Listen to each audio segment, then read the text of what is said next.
Assalamualaikum warahmatullahi wabarakatuh. Saya Adi Permadi dari Dinas Koperasi Provinsi Jawa Barat. Kali ini kita akan memperlihatkan simulasi tata cara pendaftaran online OPOP di tahun 2021 ini.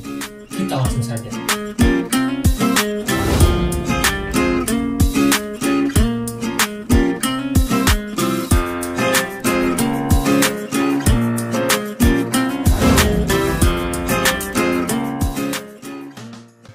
Kita langsung saja buka Google Chrome, kemudian ketikkan alamat websitenya opopjabarprov.go.id.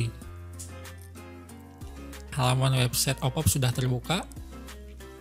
Kita bisa lihat ada informasi pendaftaran program One Pesantren One Produk. Di sini ada brosur,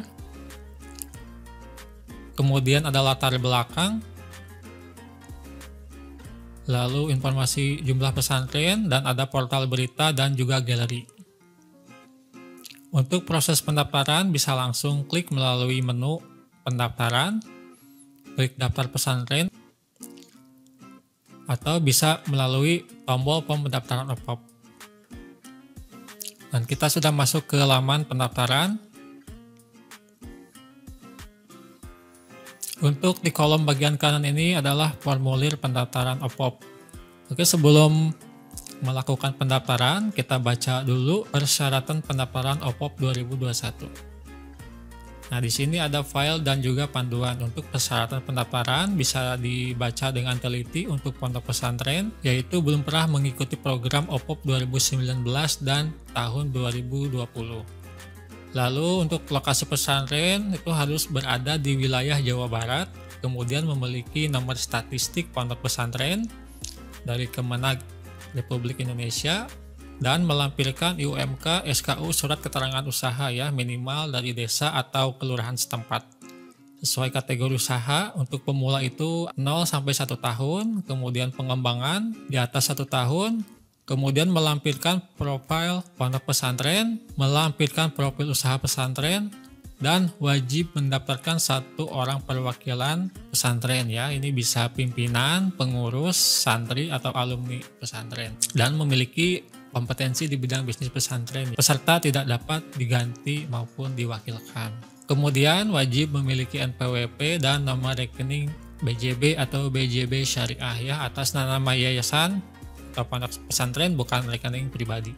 Kemudian untuk perwakilan pondok pesantren ini minimal SD MI sederajat ya, minimal.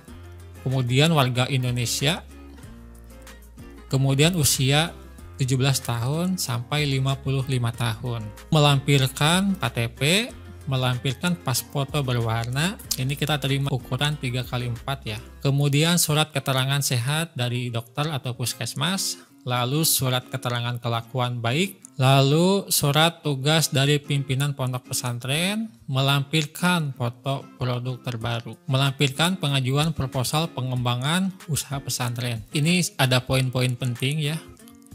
Di sini ada brosur OPOP 2021. Dan ini adalah timeline untuk program OPOP tahun 2021. Di sini kita jelaskan dulu ya untuk persyaratan lampiran, bahwa untuk logo pesantren nanti dilampirkan itu formatnya harus gambar, kemudian ada foto pesantren tampak depan, lalu ada pesantren tampak samping, lalu ada foto asrama pesantren, kemudian foto masjid, lalu ada foto kelas, NPWP pesantren, NSPP pesantren, ini formatnya gambar ya, JPEG atau PNG. Kemudian ada profil pondok pesantren. Ini yang nanti kita upload adalah formatnya PDF. Untuk contoh template-nya ini bisa di-download, kemudian kita bisa lihat. Dan ini adalah contoh template profil pondok pesantren, nanti bisa mengisinya sesuai dengan pondok pesantren masing-masing. Lalu untuk persyaratan produk usaha pesantren itu harus melampirkan foto produk terbaru, kemudian ada proposal pengembangan usaha pesantren. Format yang diunggah atau diupload itu PDF. Ini bisa dilihat contohnya, bisa di-download.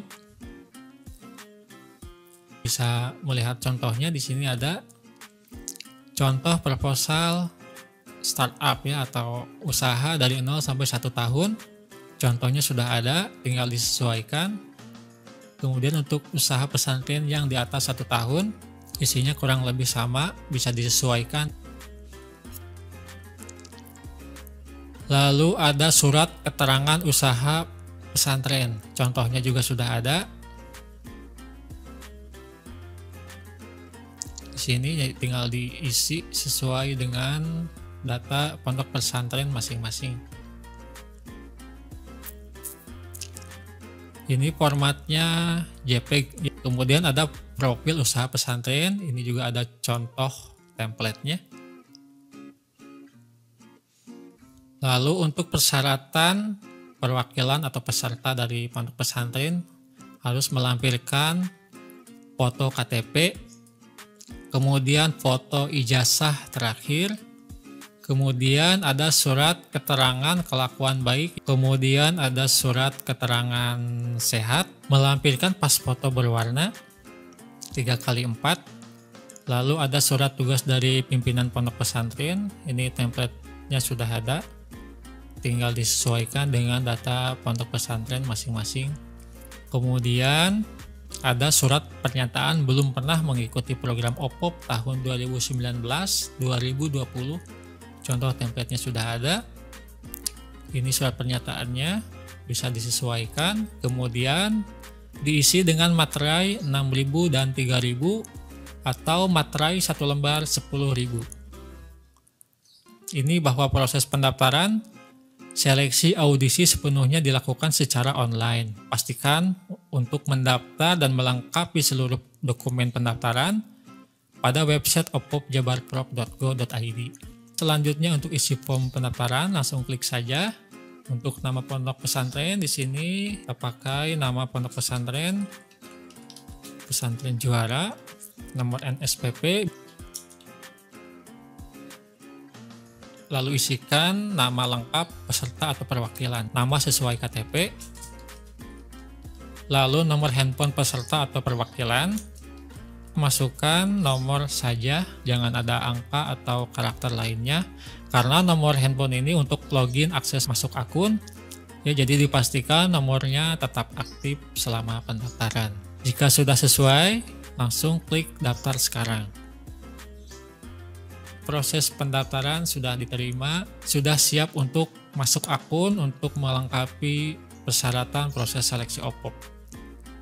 Bisa dilihat panduan masuk akun OPOP. Pertama, masukkan nomor handphone yang setelah didaftarkan sebelumnya, lalu klik request kode OTP, kemudian pilih satu pesan OTP yang ingin diterima, bisa melalui WhatsApp atau pesan SMS. Masukkan nomor handphone yang sudah terdaftar sebelumnya, lalu lanjutkan untuk request kode OTP. Di sini kirim lewat SMS. Kemudian cek inbox SMS pada handphone. Kita pastikan pada SMS itu dari OPOP Jabar. Langsung masukkan 4 digit kode OTP. Kemudian klik masuk. Verifikasi berhasil, mohon tunggu. Dan di sini sudah masuk ke halaman dashboard ya. Langsung di sini ada informasi untuk mengisi kelengkapan data itu. Ada yang pertama adalah data pesantren, yang kedua adalah data peserta, dan yang ketiga data produk, dan yang keempat dokumen kelengkapan pendukung lainnya. Untuk mengisi data pesantren, klik lengkapi sekarang. Di sini ada data pesantren, bisa dituliskan nama pimpinan pesantren, kemudian tahun berdiri pondok pesantren, nomor statistik sudah ada, lalu nomor NPWP pesantren ya, nomor NPWP pesantren sesuai yang tertera pada kartu NPWP pesantren ya. Lalu ada jumlah santri, bisa dimasukkan jumlah santrinya ada berapa. Lalu ada jumlah kiai atau ajengan. Lalu luas pesantren dalam hitungan meter persegi. Kemudian apakah pondok pesantren memiliki koperasi, bisa pilih ya atau tidak. Lalu alamat pondok pesantren.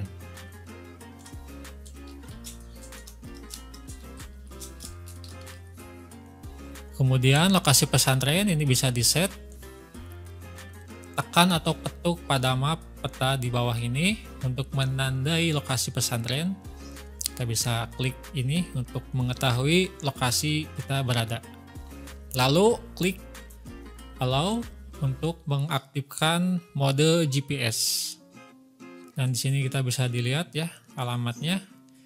Untuk misalkan pondok pesantren kita bisa diperkirakan ada di posisi sebelah sini, lalu ketuk pada map. Misalkan ini jalannya sudah sesuai atau belum sesuai, bisa digeser. Misal di titik sini. Jika sudah sesuai, simpan lokasi. Lalu masukkan RT RW karena pondok pesantren untuk wilayah Jawa Barat. Lalu masukkan kota atau kabupaten, kemudian kecamatan, lalu kelurahan, kode pos. Untuk nomor telepon boleh nomor kantor, nomor pondok pesantren, atau nomor kiai atau ajengannya juga boleh. Untuk email pesantren boleh dituliskan atau kosongkan jika tidak ada. Untuk website pesantren juga boleh dituliskan, jika tidak ada juga boleh dikosongkan saja. Untuk nama rekening pesantren, ini masukkan nama rekening pesantren ya, bukan atas nama pribadi.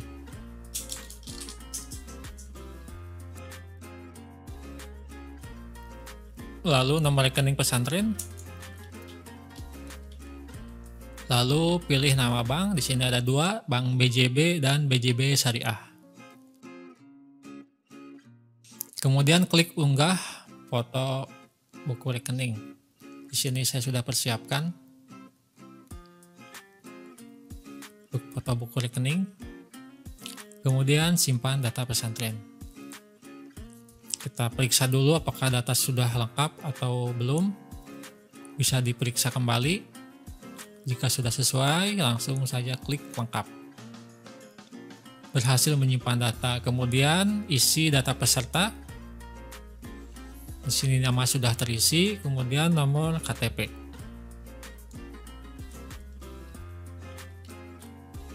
Lalu alamat email.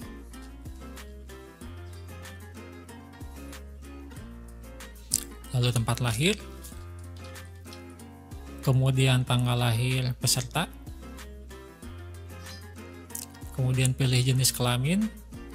Pendidikan terakhir peserta. Kemudian alamat peserta. Kemudian RT. Lalu RW. Kemudian provinsi bisa dipilih. Kemudian kota. Lalu kecamatan. Dan kemudian kelurahan, desa, dan kode pos. Jika data sudah sesuai, klik simpan data profil. Berhasil menyimpan data profil, kemudian yang ketiga data produk.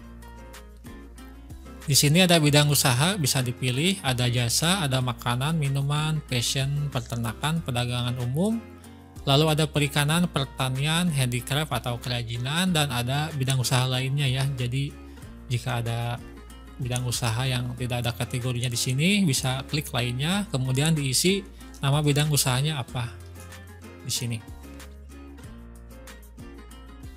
Oke, kita contohkan untuk makanan, jenis produknya secara spesifiknya apa, merek nama usahanya apa, kemudian diisi pelaku produksinya, apakah oleh santri, alumni pondok pesantren, ustadz, kiai, masyarakat sekitar, atau pihak lainnya.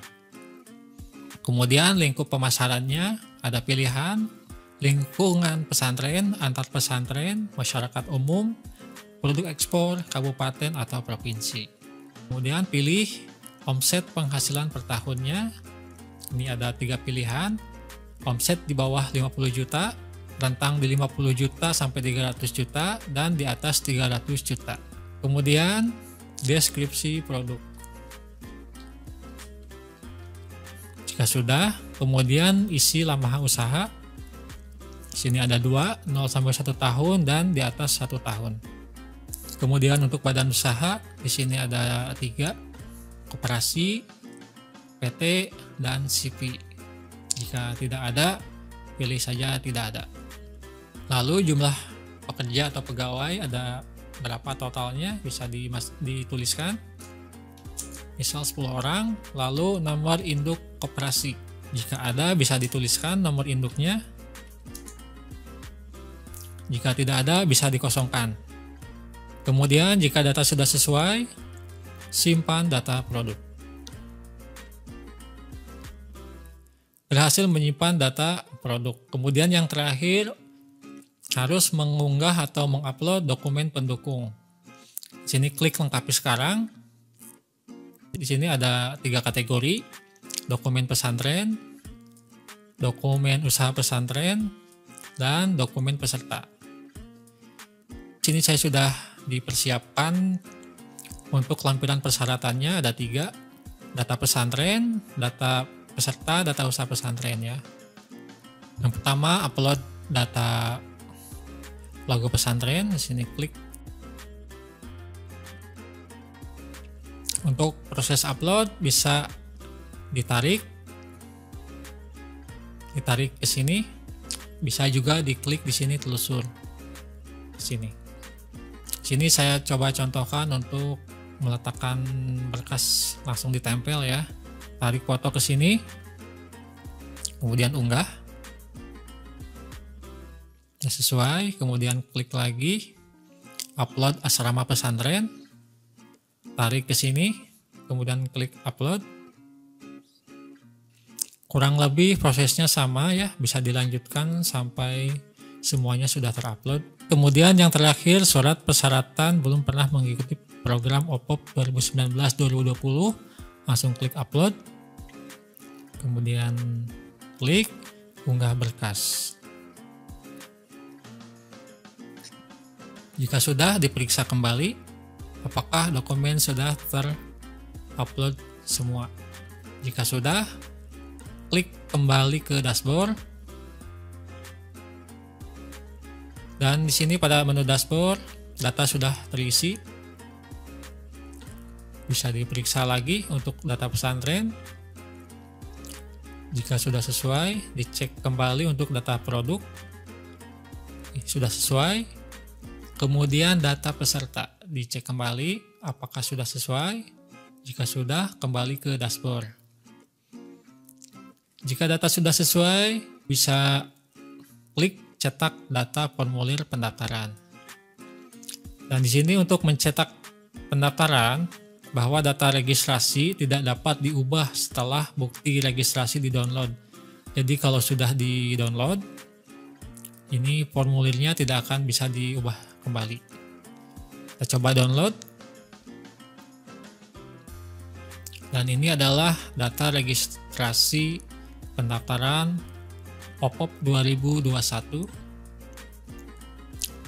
Di sini tertera data pendaftaran, tanggal cetak, kemudian ada jadwal audisi, kemudian ada jadwal kegiatan dan profil pondok pesantren, kemudian ada profil peserta dan profil produk, dan juga data dokumen usaha lainnya.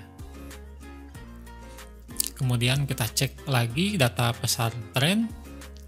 Nah, di sini untuk data sudah tidak bisa diubah-ubah lagi karena peserta sudah mencetak formulir pendaftaran. Begitu juga untuk data produk, kemudian data peserta. Ini sudah tidak bisa diubah, tidak bisa diedit lagi. Begitu juga data dokumen. Sekian untuk tutorial dari kami. Semoga mempermudah dan membantu proses pendaftaran Bapak Ibu sekalian. Jika ada kendala atau ada masalah dan perlu bantuan tim kami, bisa klik tombol chat tim OPOP di bawah ini.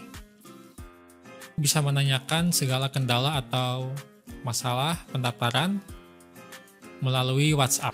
Oke, dan terakhir, jika sudah mengisi keseluruhan formulir pesantren, akan ada notifikasi SMS dari OPOP Jabar untuk memberitahu bahwa proses pengisian formulir sudah lengkap. dan tim OPOP akan segera memverifikasi data. Sekian tutorial dari kami, semoga bermanfaat. Mohon maaf bila ada kesalahan kata atau pengucapan. Assalamualaikum warahmatullahi wabarakatuh.